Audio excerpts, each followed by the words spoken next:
नमस्कार, दिन भर की बड़ी खबरों में आपका स्वागत है। मैं हूं आपके साथ मानसी। आज इस बुलेटिन में बात होगी पीएम मोदी के खिलाफ चुनाव आयोग पहुंची शिकायत की, महंगाई और बेरोजगारी पर घिरती बीजेपी की। देखेंगे कौन करवा रहा है प्रियंका गांधी की जासूसी। केंद्रीय गृह राज्य मंत्री अजय मिश्रा के बेटे आशीष मिश्रा पर क्यों सुप्रीम कोर्ट ने की सख्त टिप्पणी की। जानेंगे तिहाड़ और बीजेपी के दावे पर केजरीवाल की बड़े खुलासे की। और बुलेटिन के आखिर में देखेंगे जाने माने कार्टूनिस्ट की किस खबर पर पड़ी तिरछी नजर। लेकिन उससे पहले एक नजर आज की सुर्खियों पर। सुप्रीम कोर्ट ने पश्चिम बंगाल के राज्यपाल से विधेयकों को मंजूरी देने में निष्क्रियता का आरोप वाली जनहित याचिका पर मांगा जवाब। कोर्ट ने याचिका पर 4 सप्ताह में वापसी योग्य नोटिस किया जारी। गुजरात के सूरत में कांग्रेस उम्मीदवार का नामांकन खारिज। बीजेपी को छोड़ सभी उम्मीदवारों ने नामांकन लिए वापस। कांग्रेस सांसद राहुल गांधी का तंज, तानाशाही की असली सूरत एक बार फिर देश के सामने है। राष्ट्रपति द्रौपदी मुर्मू ने देश के 132 हस्तियों को पद्म पुरस्कार से नवाजा। 26 जनवरी को हुई थी घोषणा। और शेयर बाजार में तेजी, 560 अंकों की तेजी के साथ 73,648 पर बंद हुआ सेंसेक्स, तो 189 अंकों की तेजी के साथ 22,336 पर बंद हुआ निफ्टी।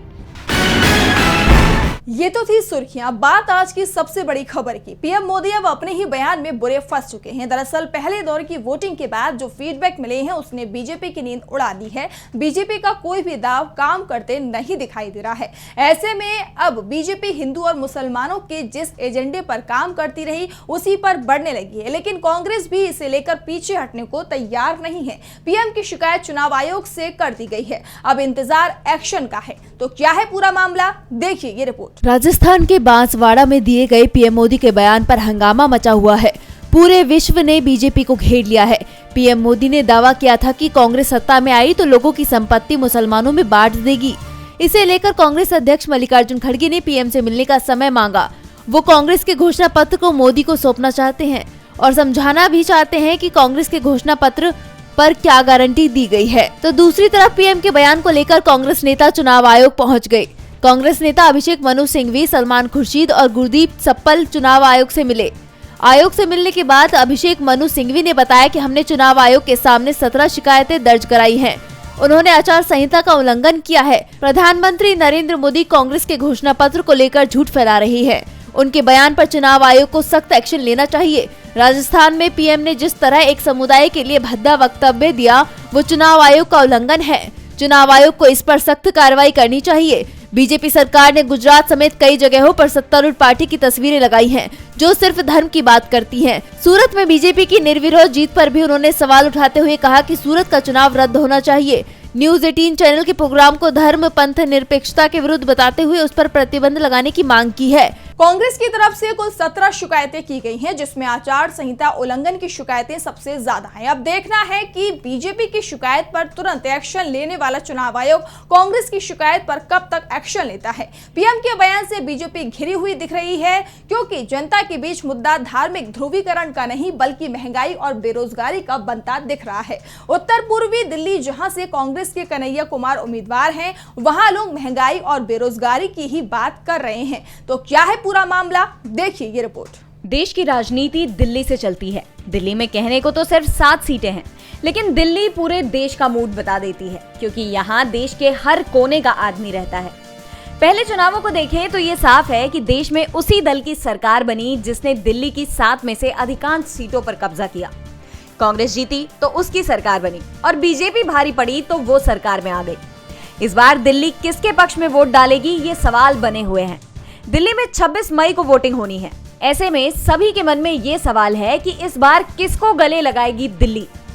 दिल्ली की 7 सीटों में से सबसे दिलचस्प मुकाबला उत्तर पूर्वी दिल्ली सीट पर होता दिखाई दे रहा है।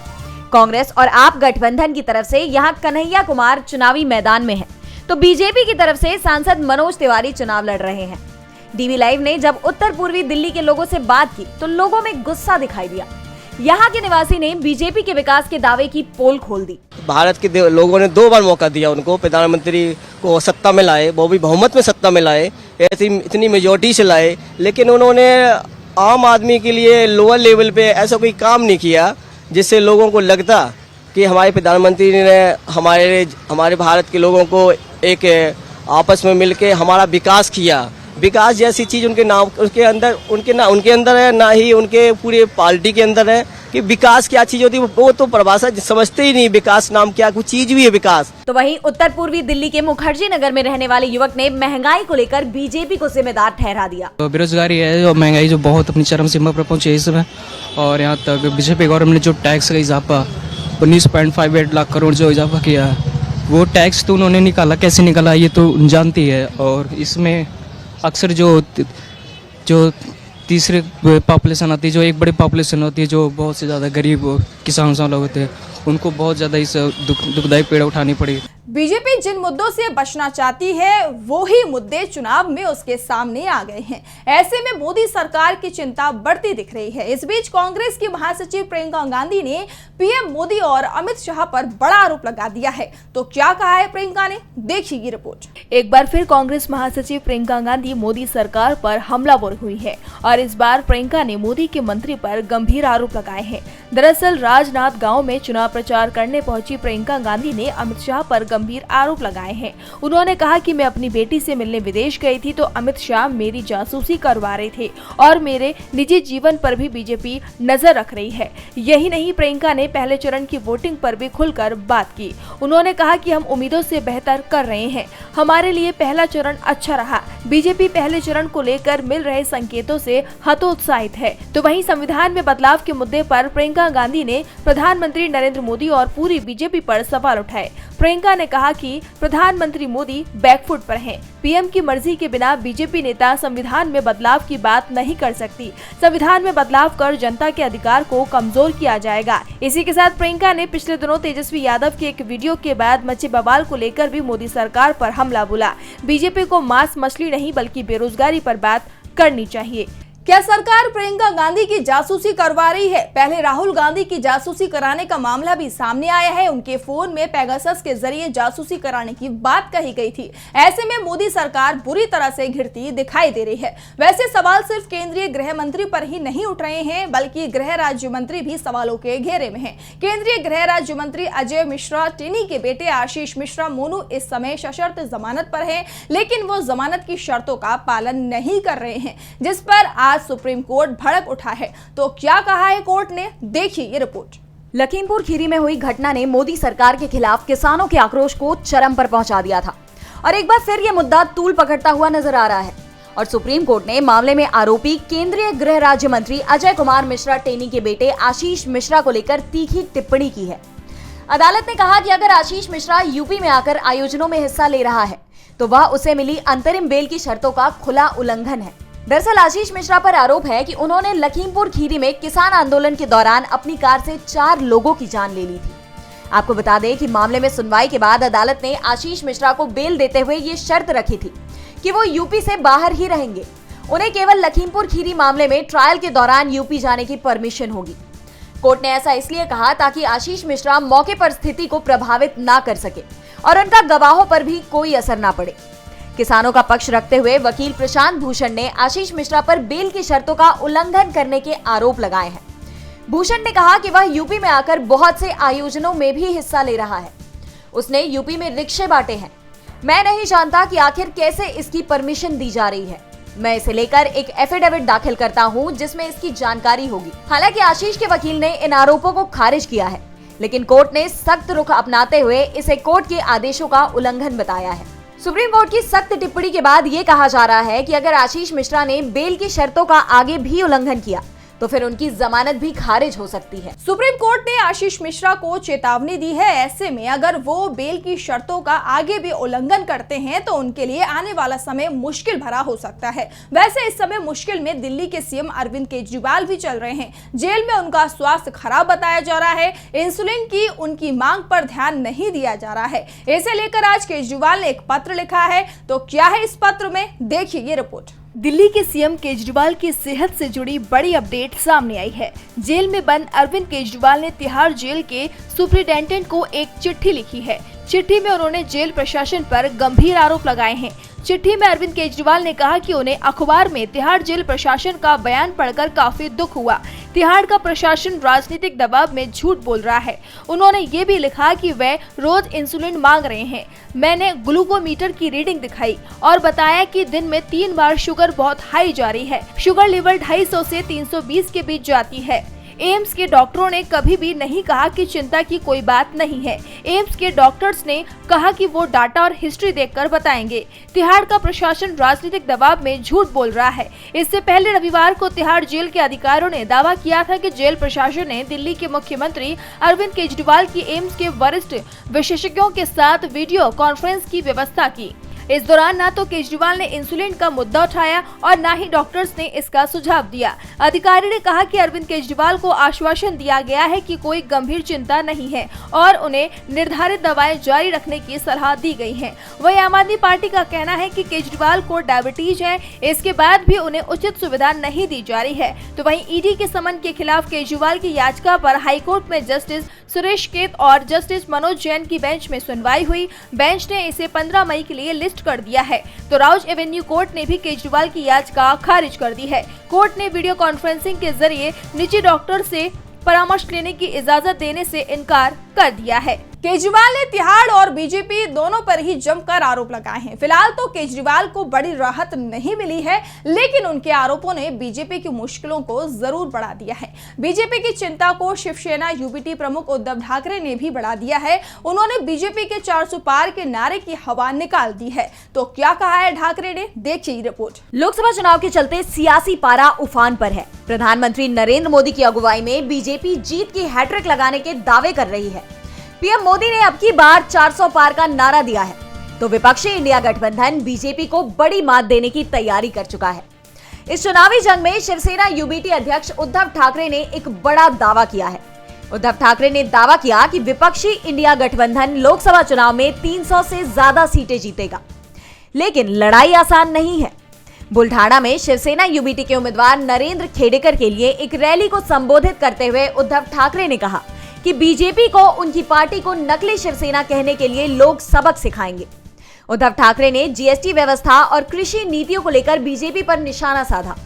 उन्होंने कहा कि किसान उर्वरकों पर 18% जीएसटी का भुगतान कर रहे हैं। ये 1 लाख रुपए के उर्वरकों के लिए 18,000 रुपए जीएसटी का भुगतान करते हैं, जबकि नमो सम्मान योजना के तहत किसानों को 6,000 रुपए वित्तीय सहायता मिलती है। शिवसेना यूबीटी नेता ने कहा कि आप मेरी पार्टी को नकली शिवसेना कहते हैं, लेकिन यही सेना आपको अपनी असली ताकत दिखाएगी। क्या मेरी शिवसेना आपकी डिग्री जैसी है जिसे आप नकली कहते हैं? उन्होंने कहा लोग आपको आपकी जगह दिखा देंगे। उन्होंने कहा कि जिन लोगों पर बीजेपी ने 70,000 करोड़ रुपए के घोटाले में शामिल होने का आरोप लगाया था, उन्हें राज्य के खजाने की चाबियां दी गई हैं। उद्धव ने ऐलान किया है कि इस बार इंडिया 300 पार जाएगा, जबकि एनडीए 200 के नीचे रह जाएगा। मोदी सरकार में देश की हालत सुधरने की जगह खराब ही हुई है, इसीलिए उसे सत्ता से जाना पड़ेगा। वैसे देश की हालत को लेकर एक रिपोर्ट भी सामने आई है, तो क्या है इस रिपोर्ट में, देखिए ये रिपोर्ट। बीजेपी सरकार की मुश्किलें कम होने का नाम नहीं ले रही, क्योंकि बीजेपी चुनावों से पहले और चुनावों के बाद रोजगार देने का दावा और स्टार्टअप को लेकर बड़े बड़े दावे कर रही है। उन्हीं दावों पर जब विपक्ष सवाल पूछता है, तो मोदी सरकार विपक्ष के रोजगार के मुद्दों के सवालों की जगह जनता को धार्मिक मुद्दों में उलझाकर उन्हें रोजगार के मुद्दों से भटका देती है। लेकिन सीआरएस की रिपोर्ट ने अब मोदी सरकार के इन दावों की पोल खोल दी है। बता दें कि वर्ष 2022 में कम से कम 65,960 भारतीय आधिकारिक तौर पर अमेरिकी नागरिक बन गए, और इसी के साथ जिन देशों के लोगों को अमेरिकी नागरिकता मिली है, उनकी संख्या के मामले में भारत मैक्सिको के बाद दूसरे नंबर पर पहुंच गया है। दरअसल स्वतंत्र कांग्रेशनल अनुसंधान सेवा यानी सीआरएस की वित्त वर्ष 2022 के लिए यूएस नेचुरलाइजेशन पॉलिसी अमेरिकी नागरिकता नीति 15 अप्रैल की नवीनतम रिपोर्ट के अनुसार वित्त वर्ष 2022 में 9,59,380 व्यक्ति अमेरिकी नागरिक बने हैं। रिपोर्ट में कहा गया है कि अमेरिकी नागरिकता पाने वाले लोगों में मैक्सिको में पैदा हुए लोगों की संख्या सबसे अधिक रही। इसके बाद भारत, फिलीपीन, क्यूबा और डोमिनिकन गणराज्य के लोगों को सर्वाधिक संख्या में अमेरिकी नागरिकता मिली। अमेरिकी जनगणना ब्यूरो के अमेरिकी सामुदायिक सर्वेक्षण के आंकड़ों के अनुसार 2022 में विदेशी मूल के अनुमानित 4 करोड़ 60 लाख लोग अमेरिका में रहे, जो अमेरिका की कुल 33 करोड़ 33 लाख आबादी का लगभग 14% हिस्सा है। बता दें कि इंडिया एम्प्लॉयमेंट 2024 की आई रिपोर्ट के मुताबिक भारत के कुल बेरोजगारों में 83% युवा हैं, जिनके पास नौकरी है ही नहीं या वह बहुत ही कम मेहनताने पर बुरी दशा में काम करने को मजबूर हैं। वही रिपोर्ट ये भी कहती है कि 65% पढ़े लिखे युवा बेरोजगार हैं, जिस पर कांग्रेस सांसद राहुल गांधी ने भी बीजेपी सरकार पर हमला बोला था। और अब एक बार फिर सीआरएस की इस रिपोर्ट ने रोजगारी के मुद्दे पर मोदी सरकार को अहम सवालों से घेर दिया है। और बुलेटिन के आखिर में देखते हैं जाने माने कार्टूनिस्ट इरफान की किस खबर पर पड़ी तिरछी नजर।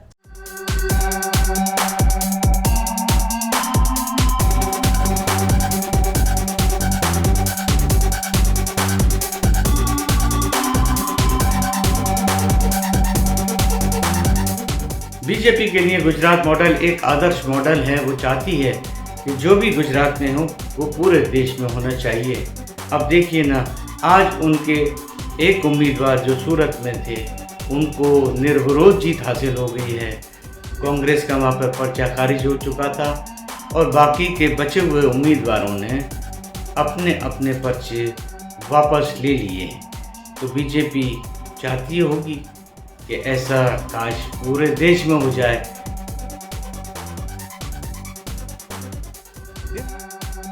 बहुत बहुत शुक्रिया इरफान जी। तो आज इस बुलेटिन में इतना ही। आप देखते रहिए डीबी लाइव। नमस्कार।